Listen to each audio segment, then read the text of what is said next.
गडहिंग्लजमधील KSA football स्पर्धेत Gadhinglaj United असोसिएशनला विजेतेपद. काळभैरी रोड FC ठरला उपविजेता.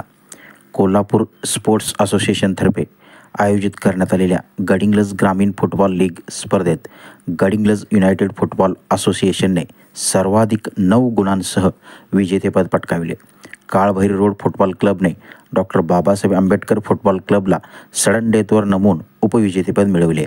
येथील युनायटेडने संयोजन केलेली ही स्पर्धा MR हायस्कूलच्या मैदानावर पार पडली. सकाळच्या सत्रातील पहिल्या सामन्यात गडहिंग्लज युनायटेड अ संघाने ब संघाला 1-0 असे हरवून विजेतेपद निश्चित केले. सुमित कांबळे याचा गोल निर्णायक ठरला. काळभैरी रोड FC विरुद्ध डॉक्टर आंबेडकर क्लब हा दुसरा सामना निर्धारित वेळेत गोल 0 बरोबरीत सुटला.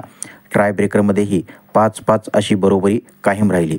काळभैरीच्या वैभव ठोंबरे, मधुसूदन पावले, रोहन देवार्डे, विशाल भुईटे, मानव रोटे यांनी तर आंबेडकर क्लबच्या रविकिरण मेहत्री, प्रशांत कांबळे, राज घावरे, चैतन्य खातेदार, केतन माळगी यांनी गोल मारले.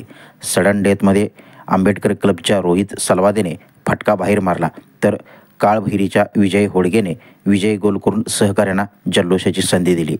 KSAचे सचिव माणिक मंडलिक, गडहिंग्लज युनायटेडचे अध्यक्ष मल्लिकार्जुन बेल्लद यांच्या हस्ते विजेत्या आणि उपविजेत्यांना करंडक देऊन गौरविण्यात आले. प्रशिक्षक दीपक कुप्पण्णावर यांनी प्रास्ताविकात स्पर्धेची माहिती दिली. यावेळी KSA सहसचिव अमर सासने, विश्वास कांबळे, राजेंद्र दळवी, संभाजीराव मांगोरे पाटील, दीपक घोडगे, अर्जुन चौगुले, अभिजित चव्हाण, अण्णाप्पा गाडवी यांच्यासह खेळाडू उपस्थित होते.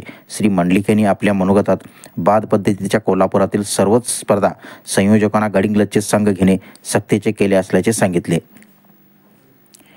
KSAच्या स्पर्धेचे यंदाचे हे 10वे वर्ष होते. सुरुवातीचे सलग 5 वर्षे गडहिंग्लज युनायटेडने विजेतेपद आणि त्यानंतर एकदा उपविजेतेपद मिळवले होते.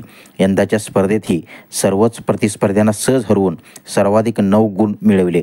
प्रतिस्पर्ध्यांवर अर्धा डझन गोल मारून एकही गोल स्वीकारला नाही. विशेष म्हणजे संघातील बहुतांशी खेळाडू 18 वर्षाखालील आहेत. युवा खेळाडूंनी भारदार खेळ करून 6वे विजेतेपद पटकावले. त्यामुळे या स्पर्धेतील गडहिंग्लज युनायटेडने मिळवलेले हे 6वे विजेतेपद आहे. MR हायस्कूलच्या मैदानावर झालेल्या या स्पर्धा पाहण्यासाठी फुटबॉल शौकीनांनी मोठी गर्दी केल्याचे दिसून आले.